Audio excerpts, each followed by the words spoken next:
Hello booktube, hello book friends, welcome back to a Christmassy video. This is going to be the Christmas music tag. I hope you enjoyed the Christmas tree at the start of the video. This tag is the Christmas music tag. I was tagged by Debs at Reney Reads Stuff. I think I've actually got the name of her channel right this time. I always say it's Reney Reads Books, and I don't think it is. It's Reney Reads Stuff. So it's Debs anyway. Thank you, Debs. This is actually, I've quite enjoyed this one. Thinking I was reading the prompt, thinking, oh God, I've got a clue what I'm going to say for any of these. And it's taken me a couple of days and some hunting high and low to try and find a particular book. Does this happen to you? This is an aside, nothing to do with the tag. I've got a book which I'll talk about later. I don't want to say what it is yet, and it's a Christmassy book, and it's been on my shelf. Not the shelves here, shelves upstairs, and when I've been sort of picking out books for Read What Your Own challenge and things like that, I've had this book in mind, thinking if I'm still doing my Read What Your Own challenge by the time we get to Christmas, I'm definitely going to read this book, but I'll leave it there for now because it's I want to save it for Christmas, and I was going to read it for Christmas anyway. And when this tag came in, I thought, oh, that's a perfect book for that prompt. I'll go and get it, and then I'll read it. And now I can't find it. And I have to say, this is the third time recently where I've wanted to read a book, and in particular for the Read What Your Own challenge, there's a couple of books I think I will definitely read those for Read What Your Own challenge, and I haven't been able to find them. I know I own them. I know I haven't lent them to anybody. I know I haven't unhauled them or done anything like that, put them in the book exchange box. I know I haven't. Can I find them? No, they've just vanished. And I spent about half an hour last night and half an hour the night before looking for this one particular book, and also keeping my eye out for the other two. Does this happen to you? Is it just me? Is it my age? Am I getting a bit senile? Probably. Don't answer that question. Anyway, this is the Christmas music tag. It is 8 prompts. I've got them up on the screen in front of me. Like I say, I've really enjoyed. Some were really obvious, but most I was really struggling to find a book or something to answer the prompt until I sat down and thought about it for a while. So thanks, Debs. This has been a fun one to do. So the prompts. Number 1, Joy to the World. A book that brings you so much joy you wish the whole world would read it. This was not too difficult to choose a book, because this is a book I very often gift to people. And I think sometimes people, I think it can be a bit of a Marmite book, i.e. you either love it or you hate it, because of the way it's written. And I really love it. It's Common Ground by Rob Cohen. It's a nature memoir. I don't know what it's classed as it says on the back. No, I can't see without.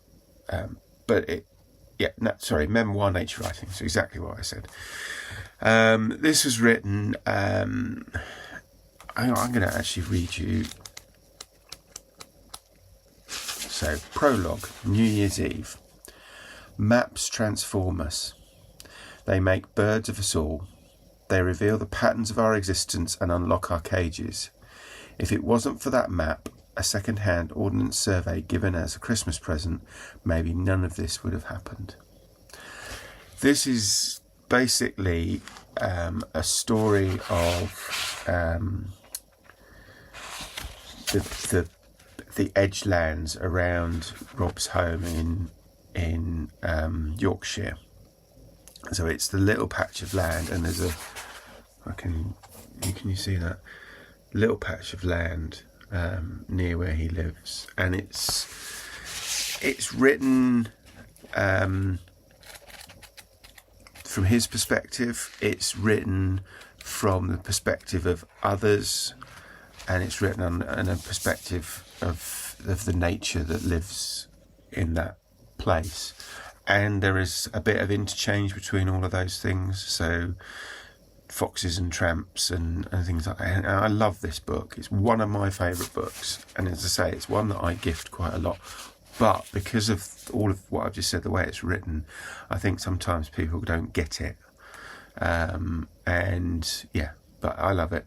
You know, if you want to read a good book, and particularly it's a good book to start like just after Christmas. So the start of this book is New Year's Eve.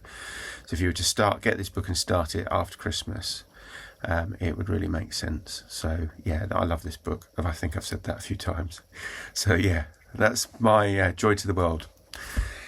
Let It Snow, a book that takes place in a snowy, cold environment. I've mentioned this book before when I did a author spotlight video on this author, and that is Alistair MacLean's Night Without End. I think the edition I used in the previous video is different to this one, but I thought because this one this is the one I originally read, and it's got the real snowy, horrible, an airliner crashes in the polar ice cap in temperatures 40 degrees below zero. 6 men and 4 women survive. But for the members of a scientific research station who rescue them, there are some sinister questions to answer. The first one being, who shot the pilot before the crash? This book made me feel cold. I can still remember reading it the first time I read it to this day, and it was a book that made me feel cold. The weather in this book, the snow, the frost, the wind chill, is such a character. That it is kind of domineering through the book. I love this book. Another book I love. You're a Mean One, Mr. Grinch. A book with a mean character or one that you just didn't like. I struggled with this a little bit until I thought of a couple of books that I've read in the last week or so. This character isn't in those books, but he is a character in this series. And that is Sergeant Obadiah Hakeswill, who is a sergeant in Wellington's army and features in all of the Sharp series of books. And if you've watched any of my previous videos, you know I've been reading a few Sharp novels recently. I've only got them as ebooks, so I'm going to put a picture up. But Sharp's Enemy is where all of this reaches its climax. Hakeswill was Sharp's sergeant when Sharp was an ordinary private soldier, and he obviously rises through the ranks, and ultimately there is a lot of interplay in some of the earlier books between Sharp and Hakeswill, and Hakeswill is a fascinatingly evil character. I'm not sure necessarily whether his evil is deliberate or whether there is a kind of a bit of a mental problem there that results in some of his actions. But yeah, it's a perfect fit for this prompt. So yeah, if you want to read, he's not in all of the books, but he's in a good majority of the earlier ones.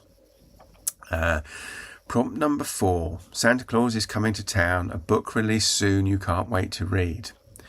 Now, there's a bit of a story to this one. As you probably know, if you've watched my channel, you'll know I'm interested in conflict journalists and artists.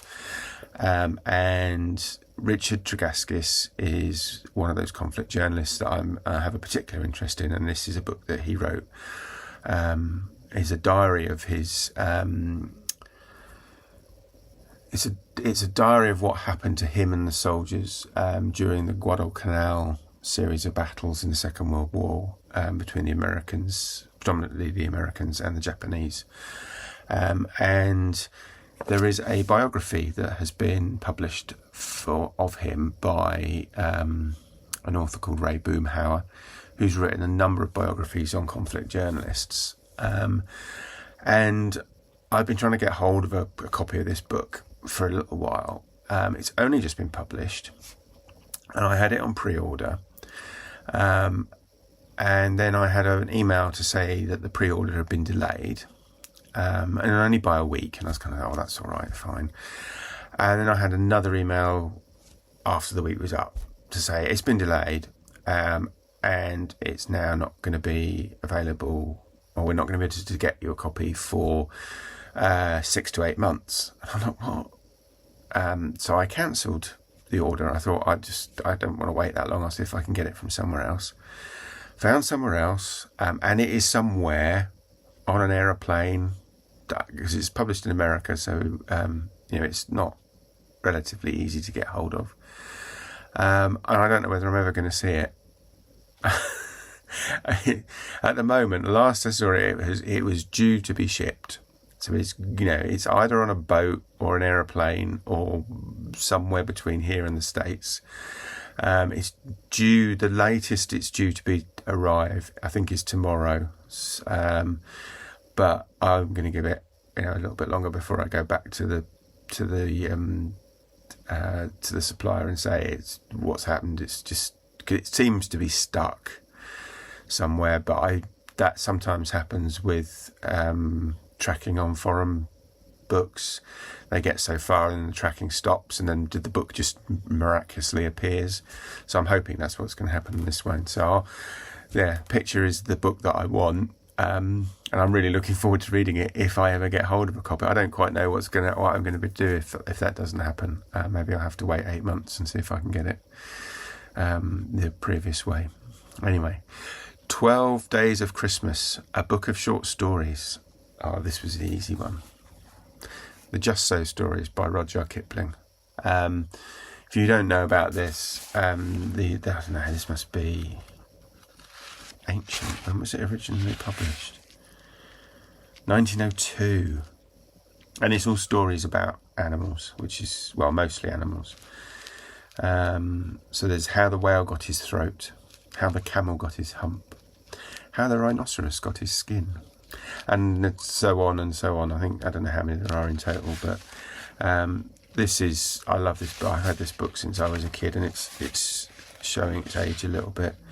But yeah, that's my recommendation. Book of short stories, the Just So Stories.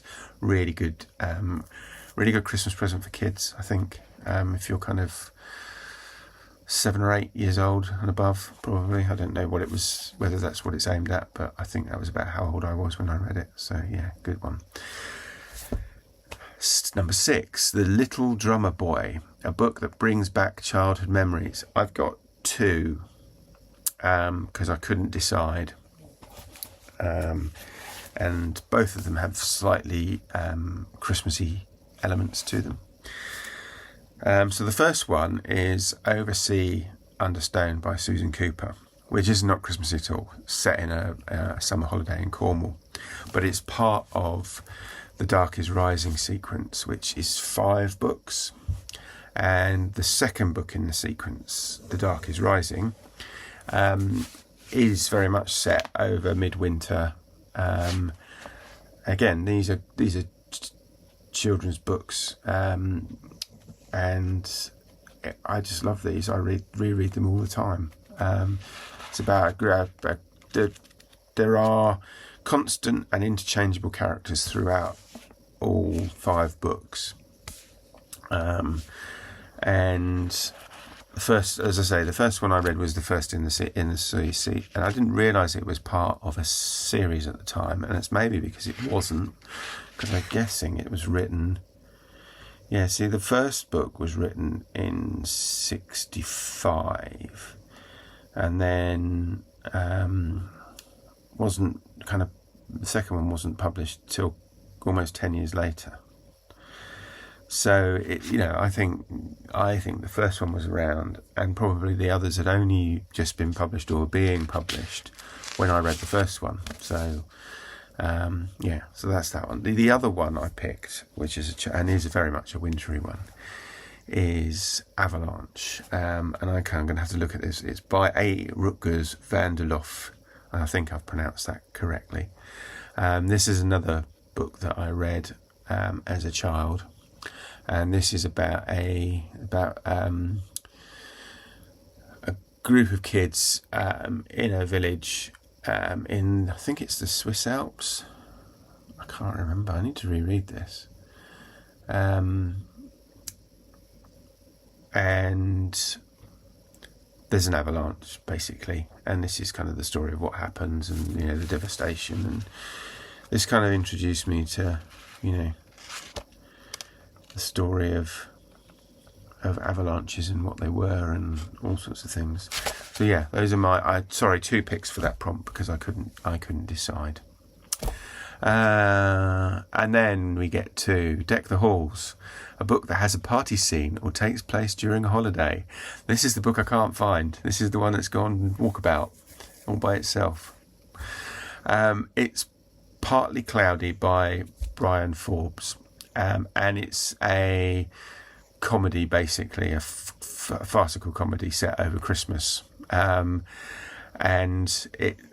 I picked it because I remember, and this is why I need the book, and I'll see if hopefully the picture I'll put up is of the right cover, if I can find it, because it's a Quentin Blake-esque cover. And yeah, it's just a comedy farce, and it has various sort of party scenes, but it's set over the Christmas holiday anyway. And I loved that book, and I can't find it, and I don't know where it's gone. Final question: Frosty the Snowman, a book with a character who is cold or calculating. I was struggling with this one, but earlier this year, I started rereading Thomas Harris's Hannibal Lecter books. So I'm going for Hannibal Lecter, particularly Red Dragon and Silence of the Lambs, although the only one that I could lay my hands on quickly was Hannibal, which is the 3rd book in the series. I think Hannibal Lecter is that certainly calculating, what happens during, even when he's incarcerated in the mental hospital, the calculating nature of what he's getting Will Graham in Red Dragon and Clarice Starling in Silence of the Lambs to do without them realising it is fascinating. So yeah, those are my picks. That's my 8. Now, I am going to tag somebody. In fact, I'm going to tag 2 people, and anybody who wants to do this, feel free. I'll pop the prompts in the video description. But I am going to tag Charles at CG Rated Books because he's tagged me a few times, so I think I should return the favour. And I am going to tag Ted at Ted Reads, or Ted Reads Instead. So guys, you've been tagged. Don't feel obligated, obviously, but I'd be interested to hear your answers if you get a chance to do this. So yeah, that's it. If you have been, thanks for watching, and I will speak to you next time. Take care now. Bye bye.